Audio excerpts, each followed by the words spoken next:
Сәлем достар, бүгін сендер менің каналымдасыңдар.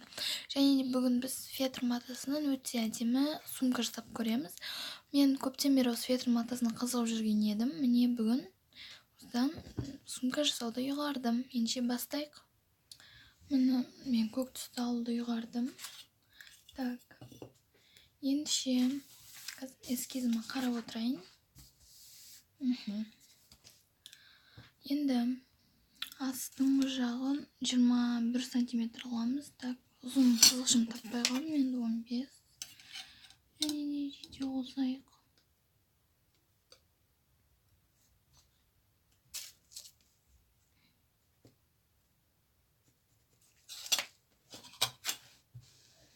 Енді ал мына жағынан 16 сантиметр. Біраз тамағым ауырып қалып еді, соған кішкене мән бермеңдер. Даусым біртүрлі болып тұр. Так, 15. 1 сантиметр қоссақ 16. Міне.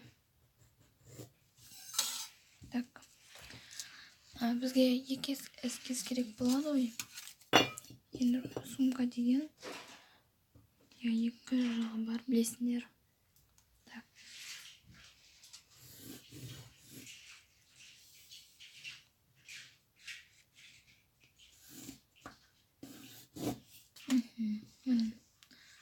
Көрініп тұр ма?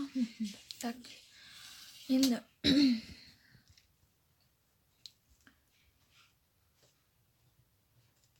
осыны енді кесіп аламыз ба?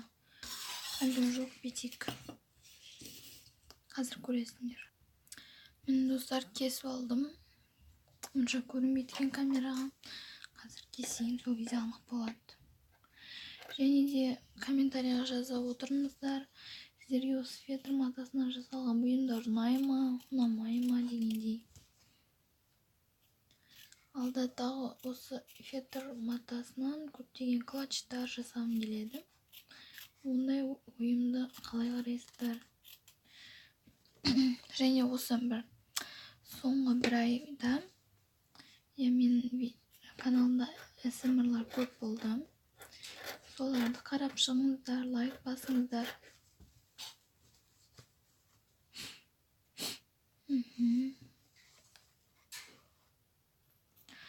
ASMR-дің тақырыбы өзіме қатты ұнайды рубрикасы.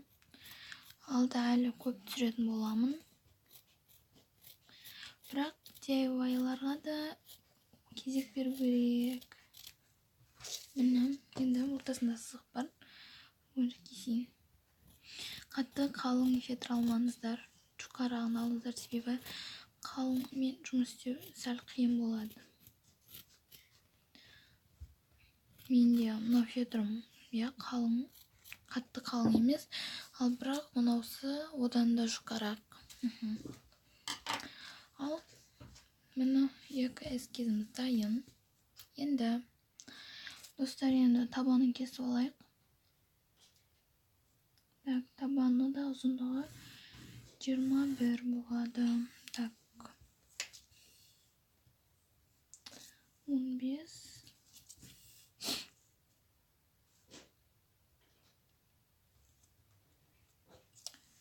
21 мына шеттен. Бірақ мен тағы қосымша қылып 2 сантиметр бірақ мен түгел кесіп аламын. Және де мен достар, ені 6 сантиметр. Мына шетінде кесіп алайын.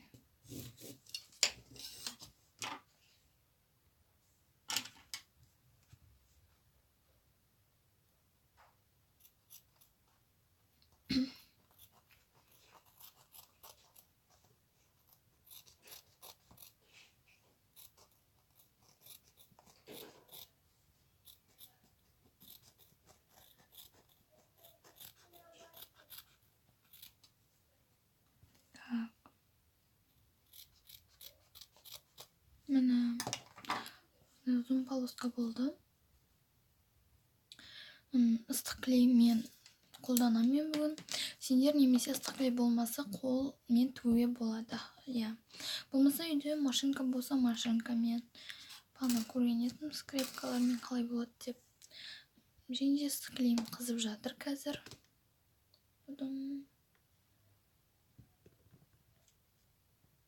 Енді күтейік.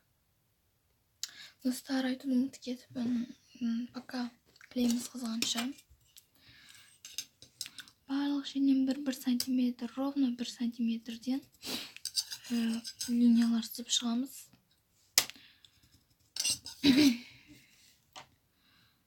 Оның не үшін керек болған өздеріңді түсініп тұрған шығарсыңдар. Барлық жерінен міндетті түрде. Және мына астыңғы табанынан да. Мені барлық жерінен 1 сантиметрден сыздым. Ыстық клейімді қыздым.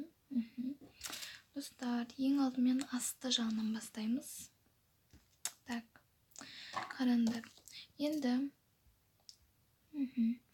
ыстық клейіміз яғни мынау полоскадан асып кетпеу керек.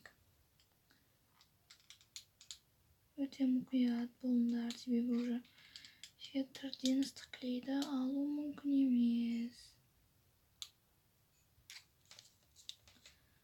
Так, енді жабыстырайын.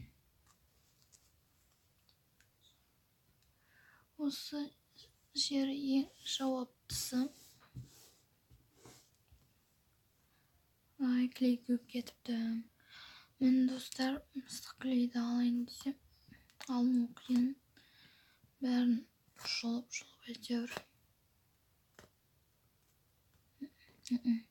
Аяқтар жұқарып қалды. Енді кішкене былай майыстырып көрдім.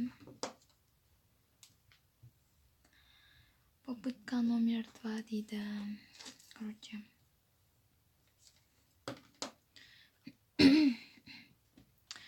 Так, мынаны былай жабыстырамыз.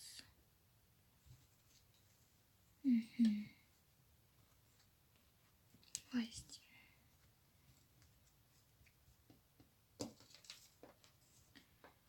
Так, короче, бір шетіне ауыр нәрсе қойып қойдым. А то болмай жатыр.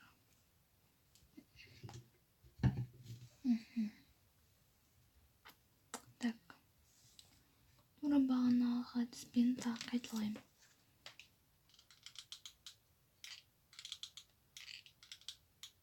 Ай, мен саусағыма тиме. Тиді. Тимей өте алмады. Тиді. Башы кететін болды.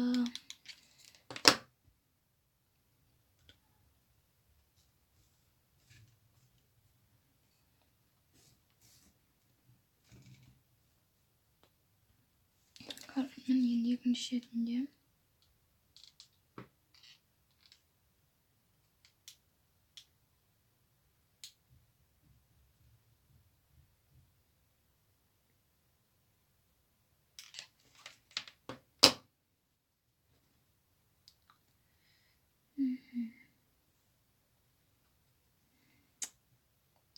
Ё-моё, жабысып қалды.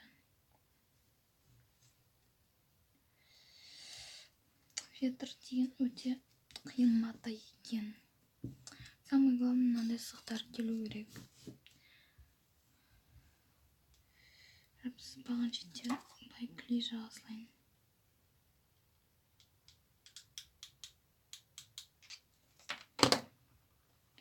Өте қиын мата. Міне достар, бітірдім. Өте қиын болды, қолдарымда күйді ыстық клей біраз. Енді бізде бұл жағына осындай однотонный болса, простой көрініп қалады, иә? Енді бұны әдемілейік. Ішін көреміз дейсіңдер, міне. Ручкаларда бәрі ыстық клеймен. Ал чтоб прочный болсын десеңдер, мен көрініп тұр ма? Қолмен тігіп шығыңдар. Бірақ мен ондайға қолымның несі жоқ, опыты жоқ.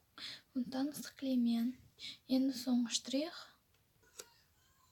Міне достар, дайын. Өте әдемі сумка болды. Бұл енді ішіне зат салып, ауыр зат көтеруге болмас, бірақ жеңіл заттар салып, декоратив түрінде қолдануға болады. Осы видео ұнаса лайк басамыз, астына қызыл нүктені басып тіркелеміз. Ал ендеше келесі видеода көріскенше сау болыңдар.